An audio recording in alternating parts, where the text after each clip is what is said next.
Hello everyone and welcome to my channel. So आज हम discuss करेंगे Amar Jyoti institute of physiotherapy AJIPT के MPT entrance के क्वेश्चंस की 2019 के। So question number 1, in which of the following fracture level the brachioradialis muscle is not paralysed due to radial nerve injury. इनमें से कौन से फ्रैक्चर के लेवल पे जो ब्रेकियोरेडियलिस मसल है वो पैरालाइज नहीं होगी रेडियल नर्व की इंजरी पे। सो this is shoulder joint, this is elbow and this is wrist. Okay, पे वो इंसर्ट कर देती है। ओके, सो जब आपकी जो रेडियल नर्व है, ठीक है, वो अगर एक्सिल लेवल है तो भी होगा, प्रॉक्सिमल टू एल्बो जॉइंट से ऊपर ऊपर है तो होगी, ठीक है। और अगर नीचे है level distal to the elbow joint, यहाँ पे है या यहाँ पे नहीं होगी, क्योंकि उसने तो ऑलरेडी अपने जो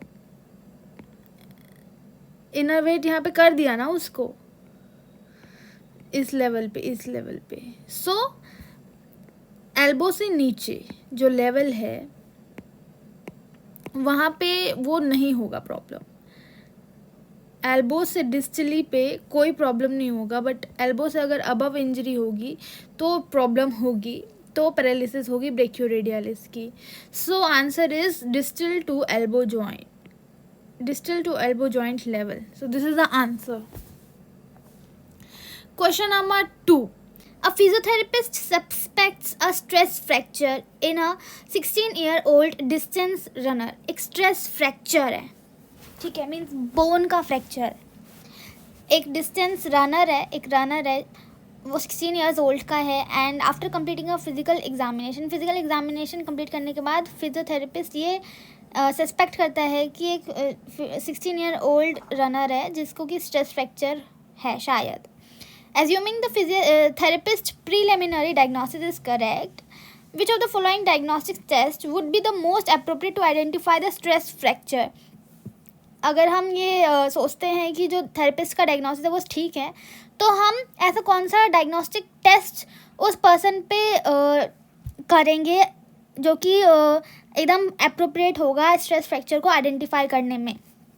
सो स्ट्रेस फ्रैक्चर है, बोन का फ्रैक्चर है, सो बोन के लिए हम बोन स्कैन यूज़ करेंगे, क्योंकि अगर कोई सॉफ्ट टिश्यू होता तो हम MRI ये सब चीज़ें करवाते, बट बोन का है तो पर्टिकुलरली बोन के लिए हम बोन स्कैन यूज़ करेंगे। Question number 3 is a patient with acute ankle sprain being treated by immersion into ice water bath, the therapist should explain that he she will experience. So जब भी कोई भी इसमें patient है जो ice water पे अपना जो एंकल है वो आइस वाटर में इमर्स कर रहा है, आइस वाटर में डाल रहा है, जिसमें कि एंकल में स्प्रेन है उस पर्सन के। सो वो जो थेरेपिस्ट है वो उसको बताएगा कि उसे क्या क्या एक्सपीरियंस होगा जब वो अपना पैर ठंडे पानी में डालेगा। सो ही विल फील, एक एक्रोनिम है SBAN। So he will feel cold, burning, aching and followed by numbness. So सबसे पहले है cold, intense cold, then burning, then aching and followed by numbness. So यहाँ पे आपको ये जो एक्रोनिम है SBAN इसको याद करना पड़ेगा, और CBAN आप इसको अपना एक्रोनिम बनाइए और इसको लर्न कीजिए कि जब भी ठंडा पानी से एक्सपोजर होगा, आइस वाटर से एक्सपोजर होगा, इस वक्त आइस वाटर बात होगी, तो SBAN जो ये निमोनिक है वो उसमें एक्सपीरियंस करेगा patient. Intense cold, burning and aching followed by numbness. Question number 4 is the correct sequence of descending stairs with pair of axillary crutches. So जब पेशेंट स्टेयर्स से नीचे आ रहा है, ठीक है, स्टेयर्स से नीचे आ रहा है, सो गुड, जब ऊपर जाएगा सो गुड पहले जाएगा एंड देन बैड जाएगा, ठीक है। और जब नीचे आ रहा है तो पहले बैड लेग आएगा देन गुड लेग आएगा. So bad goes down. ये निमोनिक है जब जो पर्सन है वो नीचे जा रहा है, और जब पर्सन स्टेयर से अप जा रहा है, so good goes up. So answer is affected leg, sound leg and then crutch. पहले अफेक्टेड लेग से मूव करेगा पेशेंट, देन अच्छा वाला पैर रखेगा, sound leg and then crutch. Question number 5. What is largely responsible for the negative resting membrane potential around -70 millivolt in a neuron? एक neuron में जो रेस्टिंग पोटेंशियल है उसमें अंदर नेगेटिव रहता है और बाहर पॉजिटिव. नर्व के अंदर. और जो नर्व का एक्शन पोटेंशियल है, रेस्टिंग मेम्ब्रेन पोटेंशियल वो -70 मिलीवोल्ट है.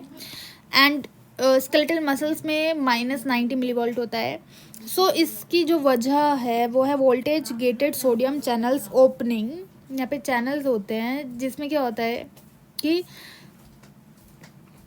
2 सोडियम बाहर जाते हैं एंड 3 पोटेशियम अंदर आते हैं. इनसाइड 3 पोटेशियम अंदर आते हैं एंड 2 सोडियम बाहर जाते हैं.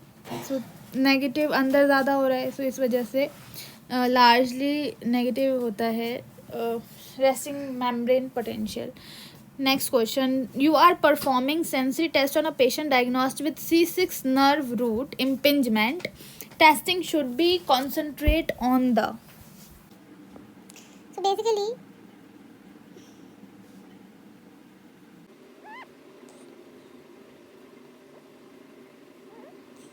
यहाँ पे C5 तक आता है.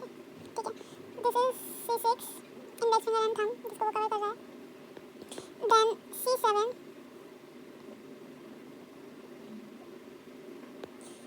Then C8. तो answer is thumb and index finger, क्योंकि थंब और इंडेक्स फिंगर को कवर करते हैं C6, then half of the ring finger and middle finger C7, and half of the ring finger and little finger is C8. So answer is C, thumb and index fingers. Question number 7. Which of the following is not the event involved in secondary union? So answer is granulation tissue fills the defect. Secondary union में कौन सा event नहीं आता. ठीक है. Collagen framework is re-established and epithelialization occurs. The collagen loses its vascular supply and tissue strength increases. Scar is produced. Secondary union में granulation tissue fill नहीं करता डिफेक्ट को, बट कोलेजन फाइबर्स का फ्रेमवर्क वहाँ पे इस्टेब्लिश हो जाता है एंड टिश्यू की स्ट्रेंथ बढ़ जाती है एंड स्कार टिश्यू वहाँ पे प्रोड्यूस हो जाता है. Question number 8. So answer is granulation tissue fills the defect. Question number 8. The therapist is assessing the amount of resistance a patient requires to complete a given task in categories like maximal, moderate, minimal and independence. This type of measurement scale is classified as. So इसमें एक particular order है. So इस type का जो ये assessment है ये it comes under ordinal scale. ये ordinal scale के अंदर आता है. So answer is B, ordinal scale. Question number 9. Newton's first law of motion is applicable to which of the following phase of gait? जो Newton का first law है वो जो फेज़ है गेट साइकिल के स्टैंड या स्विंग फेज, इनके कौन से फेज में आता है? सो answer is swing phase. Swing phase के अंदर आता है ये, क्योंकि every object will remain at rest or in uniform motion in a straight line unless compelled to change its state by the action of an external force. जब तक किसी भी चीज़ को हम फोर्स नहीं देंगे वो अपनी स्टेट चेंज नहीं करेगा और तब तक वो यूनिफॉर्म मोशन में ही मूव करता रहेगा. और जब हम एक्सटर्नल फोर्स देंगे तब वो अपना जो उसका डायरेक्शन है वो अपना चेंज करेगा. Question number 10. Which of the following properties of water helps a patient with lower limb muscle weakness to stand in hydrotherapy pool which otherwise cannot stand on ground? So कौन सी property है water की जो patient को lower limb, उसके जो lower limb है वो water में या हाइड्रोथेरेपी पूल में वो खड़े होने देता है मसल वीकनेस के साथ, बट अगर ग्राउंड में खड़े करने की बात करें तो जो पेशेंट है वो नहीं हो पाएगा. सो वाटर की प्रॉपर्टी बतानी है. So answer is hydrostatic pressure. इसकी वजह से जो पेशेंट है वो वाटर में स्टैंड कर सकता है. सो आज 10 तक ही क्वेश्चंस, नेक्स्ट वीडियो में आगे के क्वेश्चंस हम कवर करेंगे. Thank you so much for watching my video. Take care, bye bye, and do subscribe and like my channel and videos.